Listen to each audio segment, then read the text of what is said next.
It's just so easy, but you much you need TV. Red carpet dreaming, interview so recent. He just came over yesterday. That's right, baby. Joe Grande's Weekend Barbecue. Ho! Isaac, I miss you, but you'll be back next weekend. Joe Grande, and without further ado, Kevin, I've been a fan. When I was a wrestling fan, was when the WWF was around.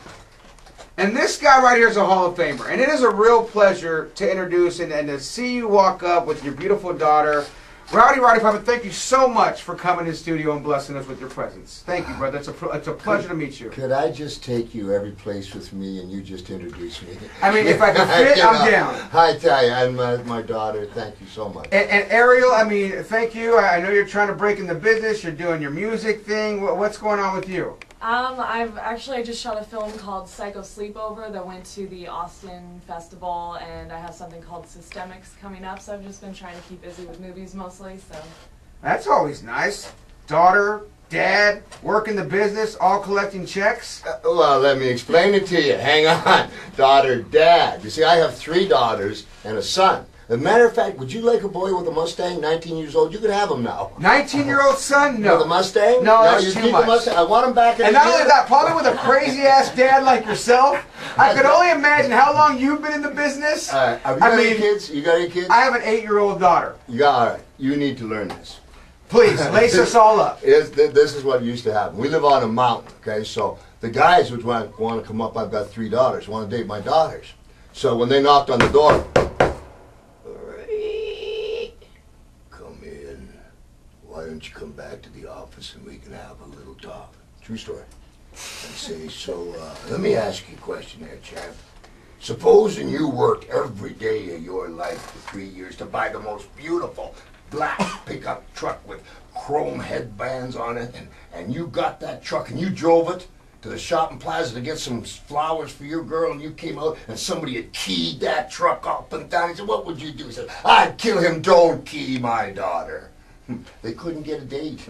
After about 2 years, nobody had come, so they all got me around the fireplace. Said, Dad, that's enough. And so that's what you do with your daughter. We have to distract him now. So where do you fall in line with the 3 daughters? Are you the oldest, youngest? I'm the 2nd oldest daughter.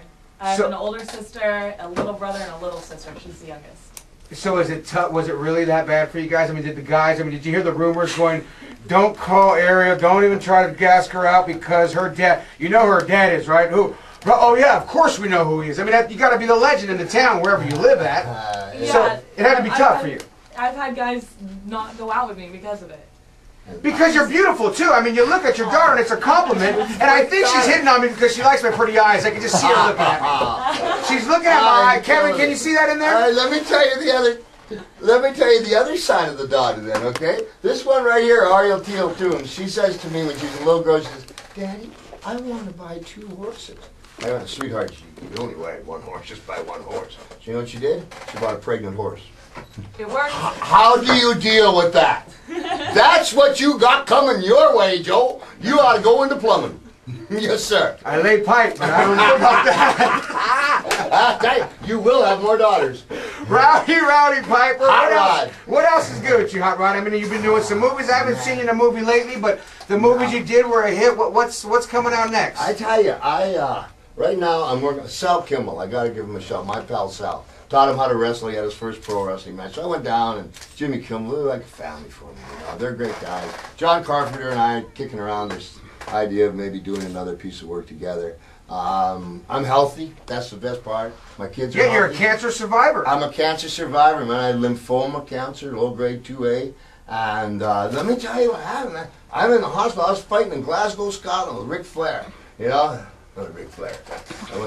Yeah, that's scary. Went through 3 livers with Ric Flair. I'd be on an airplane with Ric Flair, and Ric Flair would go, hey, Pipes, what do you think? I don't care anymore, Rick. He'd get up, he'd go to the bathroom with his Armani suit on, he'd take his Armani suit off, he would put on his robe, he would tie the robe up, and he would serve drinks to everybody on the plane for free. Of course, we sat in first class. When we landed, I went to jail. True story. Why? Why? Well, he's my brother. I got to stick up for him. So, you know, he'd tried it, of course. Ric Flair, the nature boy. Oh, woo! Climb Space Mountain. Dance all night, dance a little longer, stay all night. You know how many times I've heard that song? Cut in 99 kamikazes. It's going to be a long night. I finally caught on when the plants behind Flair were dying. He was throwing his over his shoulder. I was drinking mine. Henceforth, jail. Oh, boy. Oh, I have been around, sir. I have been around. Hot Rod, what are some other great stories like that? I mean, you got those stories. You got the wrestling time, like I said, when I was a huge fan. You're the Hulk Hogan, you know, Jimmy Superfly, all those good. The Braun, yeah, I mean, though, in my opinion, that's when I loved it. You know what? Old school's cool. Old school's cool. They're all real guys, real men. Jimmy Snuka. They used to do terrible things. I started when I was 15 years old. I came fifth. What made you want to do it? Just to smell another man's shorts? Well, unfortunately, that has happened to me, but of course it has. That was not my main thrust. What it was is I was in a youth hostel, and I was a 167 amateur wrestling champion, and they just said to me, "Listen, somebody didn't show up, and we can get you a fight. Well, but you're going to have to drop your professional or amateur status." I said, "Yeah, all right, give me a fight." And I went to the Winnipeg Arena, and I'd never seen one. And my pipe band, they're my pipe band, so we'll play you in. This is where you could hear just sawdust on the floor. And my opponent, his name was Larry the Axe Henning, 320 pounds. I was 167 pounds in a kilt. My nuts ain't dropped yet. Right? Oh! And, I look over and they said, I get to the ring, and all I heard was this: be like a Greyhound bus and leave the drive-in to ours. I win that shortest match in the history of the Winnipeg Arena. I got in there, the bell went ding, ding, he hit me, broke my nose, split my eye open. I got back to the dressing room. My pipe band left me because they thought I was supposed to be the tough kid in the neighborhood. And then I come back with the promoter, and I see the penny loafers come at me. I think he's going to duke me out of my 2 bits. He says, "Kid, you did great. How'd you like to go to Kansas City?" Is Larry Henning going to be there? "Oh, no. We won't overmatch you." And they put, it's a true story, they put me in a van with 6 other wrestlers, all hairy as Larry, including the 2 lady wrestlers. And they took me from Winnipeg over to Minneapolis, and I never stopped. Hot Rod became the man from there. That's how it all started. And the way I got, this is Ariel Teal Toombs, my daughter.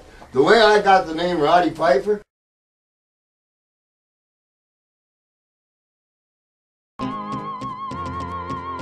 It's just so easy, but what you need TV, red carpet treatment, interview so